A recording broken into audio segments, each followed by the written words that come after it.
Love unknown. I wrote this story to ponder these words from the beautiful song Love Unknown. My song is love unknown, love to the loveless shown that they might lovely be.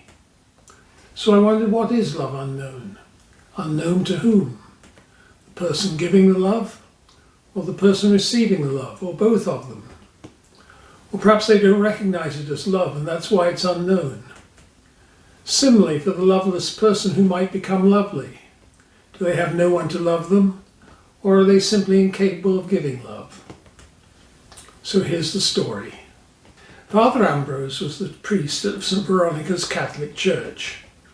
He was in his 50s and he'd been at St. Veronica's for more than 2 decades.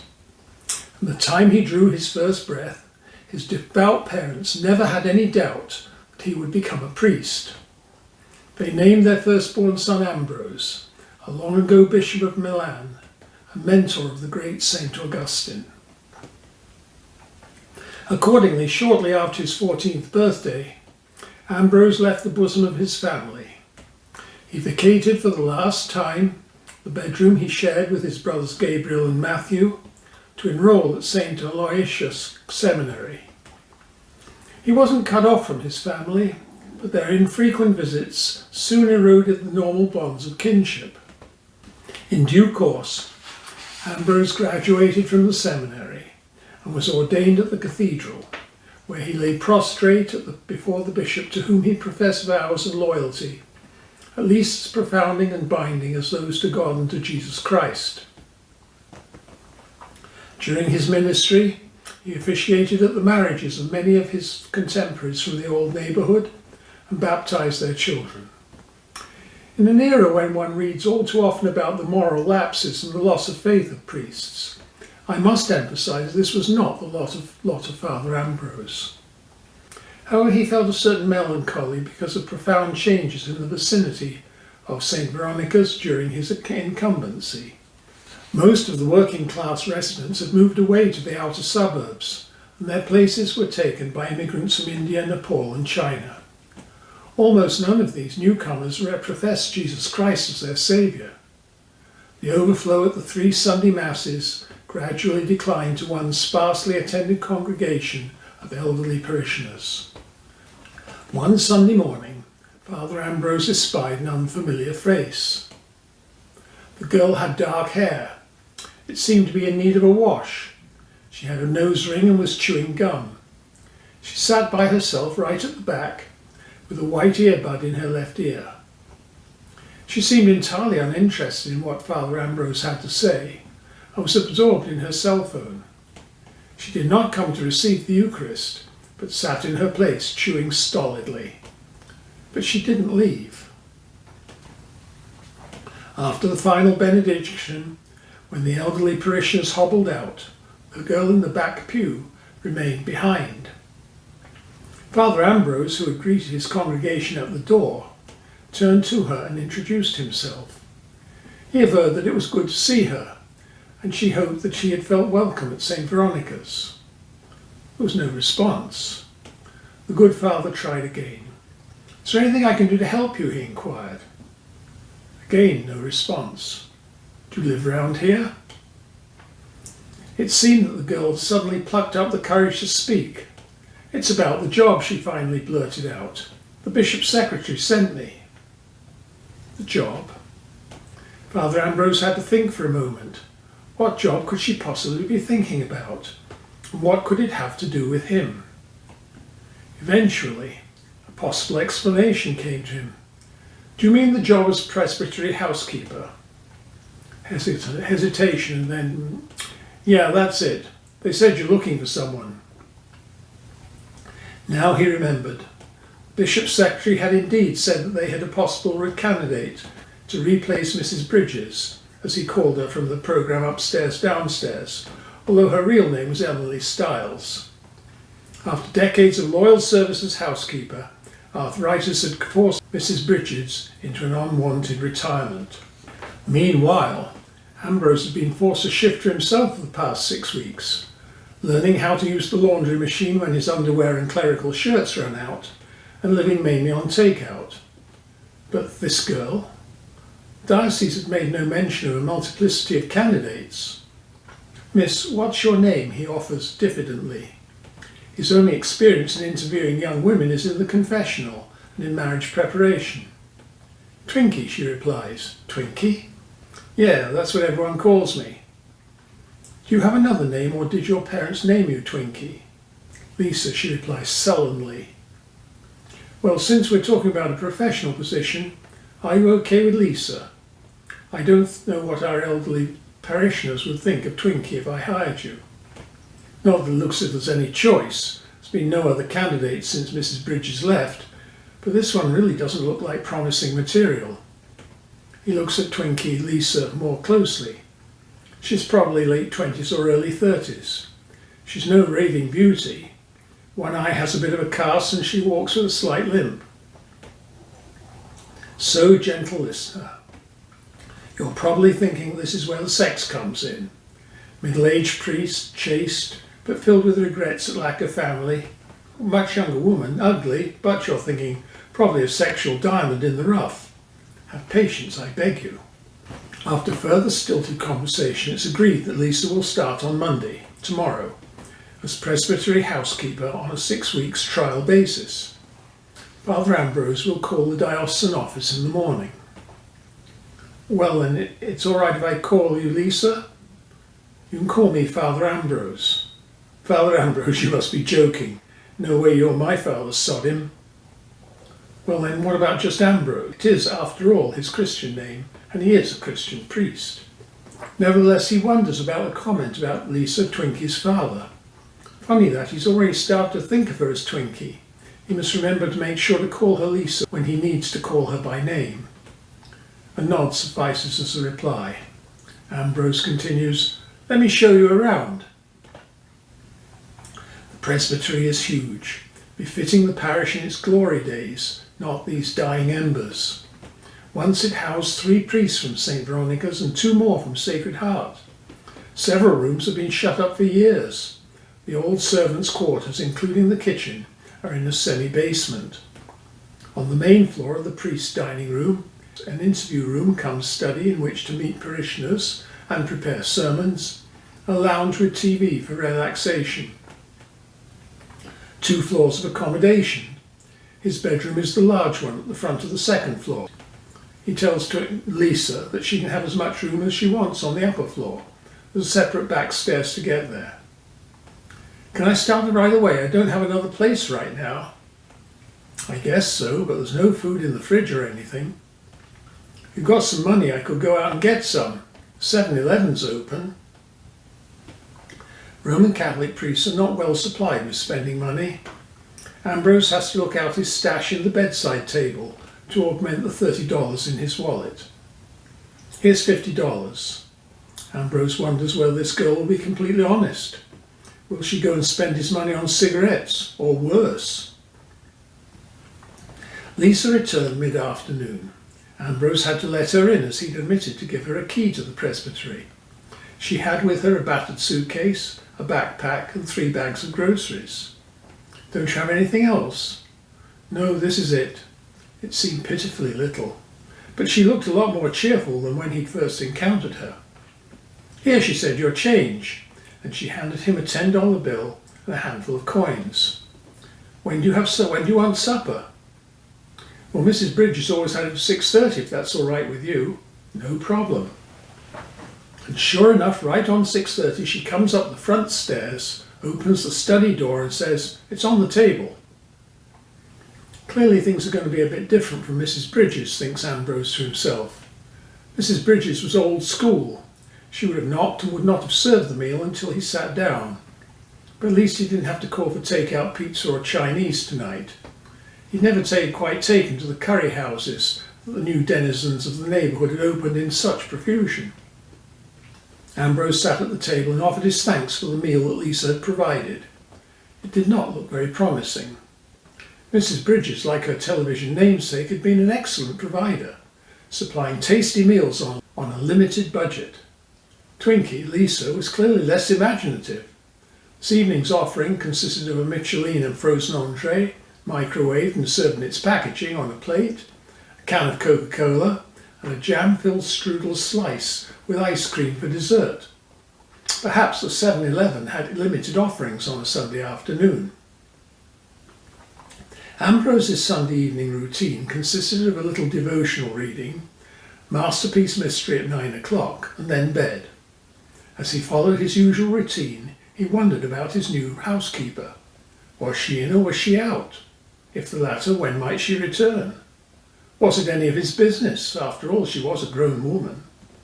But somehow he felt a sense of responsibility towards this stranger in his home that he'd never felt towards Mrs. Bridges. He tossed and turned for a while, and then fell into a sleep that was punctuated by dreams of young women with nose rings stealing St. Veronica's holy hardware. Next morning, breakfast comprised all bran. Did he really look constipated? Sliced white bread, margarine, jam and instant coffee. Ambrose called the diocesan office as soon as it opened. I interviewed the girl, Lisa, you sent round yesterday. In fact, I hired her on a 6-week trial basis. She said she didn't have anywhere to stay, so she started right away. What can you tell me about her? Well, as you know, she was referred to us by her caseworker. Caseworker? No, you definitely didn't tell me anything about that. But Ambrose kept quiet. The bishop said we'd look after things if she just kept in touch with her caseworker. We? You mean me? Can you fill me in a little more? After all, she's living under my roof. Well, let me put it to you this way. She's gotten a spot of bother. She's a cousin of Monsignor Reilly over on the west side. The bishop said, of course we should try and help out. It's the Christian thing to do, isn't it? So that's it. It's one of the Reilly tearaways. Half the family's in trouble with the law, the other half's in the church. Not sure which lot is worse. So we, helping out, means dumping the problem on good old Father Ambrose, who doesn't have anything better to do now that his parish has shriveled up to nothing, right? Oh, what sort of bother? Well, the bishop was a little bit vague about it, but I gather that this way it keeps the poor girl out of prison. She could be anything, hooker, drug dealer, axe murderer, you name it.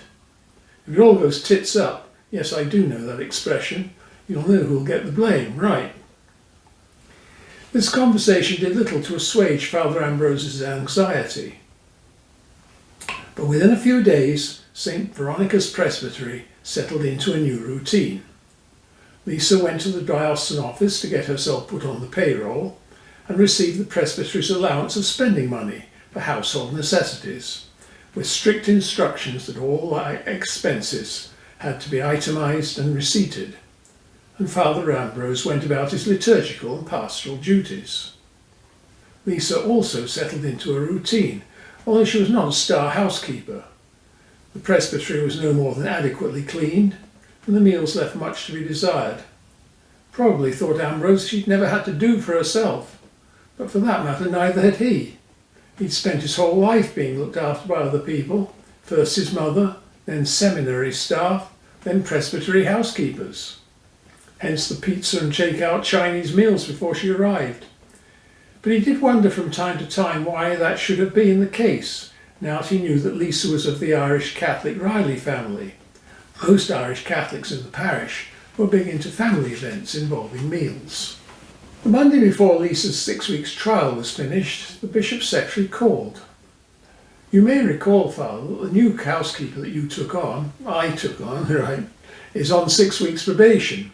It finishes at the end of this week. So I'm just calling to find out whether I should renew her appointment. Could you give me some opinion about her suitability? Ambrose hesitated. She certainly wasn't Mrs. Bridges, but he was beginning to get used to her. Well, prompted the bishop's secretary, I know the bishop is hoping very much that the arrangement is working out satisfactorily. Do you have any complaints? Are you getting fed? Does she keep the presbytery clean? On that minimal basis it would have been hard to disagree, and besides, it was clear from the tone of voice at the other end of the line this was effectively a done deal. So Ambrose murmured that everything seemed to be fine and received a rather curt "Thank you, Father, I'll tell His Grace" in response, before the line went dead. Lisa was in truth something of a strange creature. She appeared somewhat sullen, and rarely spoke unless spoken to, except to announce the deposition of meals on the table. Ambrose wondered what in her background might account for her negative attitude. Also, what might have been the spot of bother that the bishop's secretary had referred to when Lisa arrived at St. Veronica's. In addition, there seemed to be a certain sadness about her. As a cousin of Monsignor Reilly, she was doubtless raised as Catholic, but she never came to Sunday Mass. One morning, when our Father Ambrose sat down for breakfast, he was taken unawares by a young man who was ascending from the basement, and obviously preparing to leave by the front door. Lisa was following him up the stairs, carrying the breakfast tray. Both coloured deeply upon encountering the good father. "Good morning, I'm Father Ambrose," said the latter to the young man. "Oh, this is Mark. He's my friend," said Lisa, falling over her words with embarrassment. "He just came over to see me." Mark let himself out and Lisa carried the breakfast items into the dining room. "I'm sorry, we weren't doing anything wrong," she said defiantly, but she looked ready to cry. "I take it this young man is your boyfriend," said Ambrose. Lisa nodded mutely. "You know, I wasn't born yesterday," Ambrose went on, "but Mark really doesn't have to slink in and out of the place like a criminal. Unlike St. Augustine, I don't really imagine that God thinks that premarital sex is the worst thing in the world." Lisa's colour deepened even further. Were priests supposed to talk about things like that? Ambrose went on, "I just hope that you're both being sensible about this. You would hardly speak so counter to Catholic doctrine as to suggest they should be taking precautions, and that you're doing this out of a sense of love for each other and not some sort of booty call. So let's put the breakfast on the table and say no more about it." "I wonder what some of the old biddies in the parish would think if they heard that little speech," thought Ambrose later. It was well into summer before one Saturday evening, after she'd announced supper, that Lisa said shyly to Ambrose, "Would it be all right if I came to Mass tomorrow?" Somewhat startled, Ambrose could only reply, "Well, of course, everyone's welcome to come to St. Veronica's. I assume you were raised Catholic?" Lisa nodded. "Right then," said Ambrose, "I'll see you in church tomorrow." Under the circumstances, Father Ambrose paid careful attention to the way in which his newest parishioner approached the service. She was well versed in Catholic ritual. She knew when to stand, when to sit, and all the congregational responses. Even some of the hymns, and she had a decent voice to boot. She came to receive the Eucharist, and he noted that her eyes filled with tears as he placed the consecrated host upon her tongue. It had obviously been a long time, yet it was also clear that in some sense this morning represented a homecoming for her. No more was said on the subject. It was plain to Ambrose that whatever the hurts to Lisa's emotion and soul, it was not his place to try and pry them out of her. But she started to come regularly to Sunday Mass, and there was a bonus to the whole matter. Somehow she got taken under the wing of Elsie Lomax, the doyenne at parish potluck meals. Ambrose began to see a dramatic improvement in the presbytery cuisine. Microwave frozen meals appeared on the menu less frequently, and one Sunday lunchtime there was even a homemade apple pie for dessert. One late summer evening, when Lisa brought the coffee after supper, real coffee, she surprised Ambrose by sitting down opposite him. "I guess you must have wondered why I'm here," she opened. Ambrose prevaricates. "Well, I assume you don't want me to say that you came to bring the coffee. The bishop's secretary told me you needed a job and you applied here. Is that what you mean?" "Oh no, there's a lot I need to tell you because you've been so kind to me and never tried to poke around into my private affairs. What did the bishop really say about me?" "Well, his secretary told me that you're some sort of cousin of Monsignor Reilly and that you got into a bit of trouble with the police, and the bishop pulled some strings to get you out of trouble to help out the Monsignor." Lisa gives a mirthless laugh. "He didn't even tell you 10% of it. I suppose he was right, though. If he told you it all, then he'd never have taken me in." Ambrose waits, knowing that now the dam has been breached, she will go on in her own good time. After all, he has 30 years of hearing confessions under his belt. I was in prison for murder. I got 10 years, the mandatory minimum for second degree. I got out in 7. I'm on probation, and keeping this job means everything to me, or I have to go back inside. I have to see my probation officer every 2 weeks. Do you want to tell me what happened? Well, my father, that's the Monsignor's cousin, was a drunk. When he'd been drinking, he got really violent. He beat up my mother and us kids too. Happened all the time. That's how I got my limp. He beat me. Of course, we couldn't go to the hospital to get it fixed, or they'd have asked me how it had happened and why I was all covered in bruises. Anyway, one Saturday night he came home even worse than usual. He starts on my mother, how useless she is. Can't even get a decent supper on the table when he gets home. He starts to beat her up. He saw me watching and he hits me too while Ma's crouching all scared in the corner. Then he starts on her again, pulls her out of the corner by her hair. I grabbed a kitchen knife and I stuck it right in him. I wasn't aiming for the heart or anything. I just stuck it in him to get him to stop, but it must have gone right into his heart. I didn't care, I was so mad. He just slid to his knees and dropped to the floor. Blood everywhere. Ma screams, my brothers come down and say, "Oh Christ, what have you done?" But he can't exactly hide a dead body. So Ma called Monsignor Reilly and he comes right over. Ma wanted to take the blame, but I said she couldn't because she'd go to prison, and who would look after my little brothers? Monsignor Reilly agreed and said that because I was so young, I was only 20, the court would deal with me more leniently. He'd forgotten about the minimum 10 years for second degree. So that's what happened. I did my time and got out. The Monsignor met me, gave me a little bit of money, said he fixed it with the bishop that I had a place to stay, meaning with you, even though you didn't know it yet. So what do you think now that you know it all? This monologue has been delivered between tears and sobbing. Ambrose pauses before replying.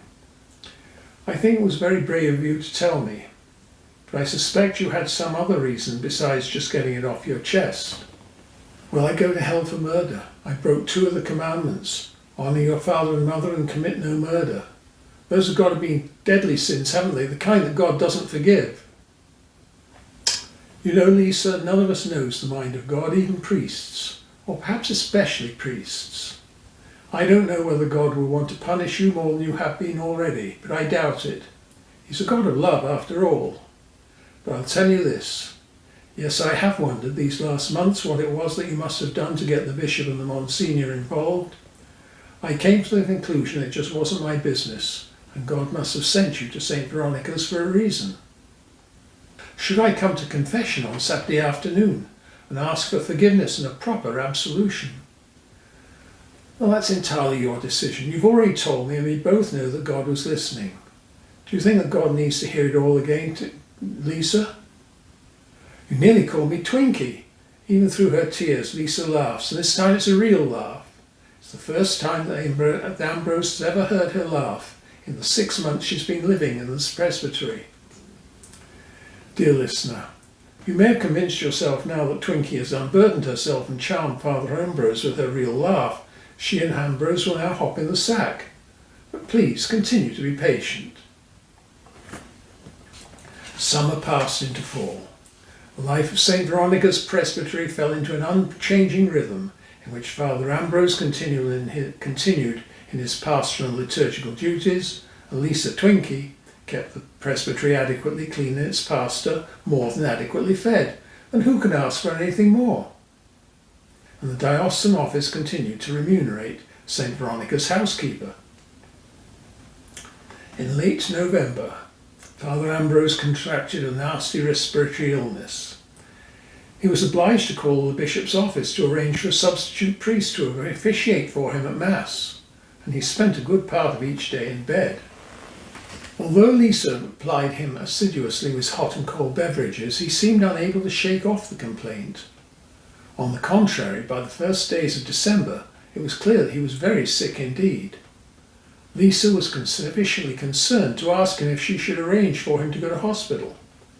No, he replied, I would like to stay here in my own home, provided that wouldn't be too much trouble for you.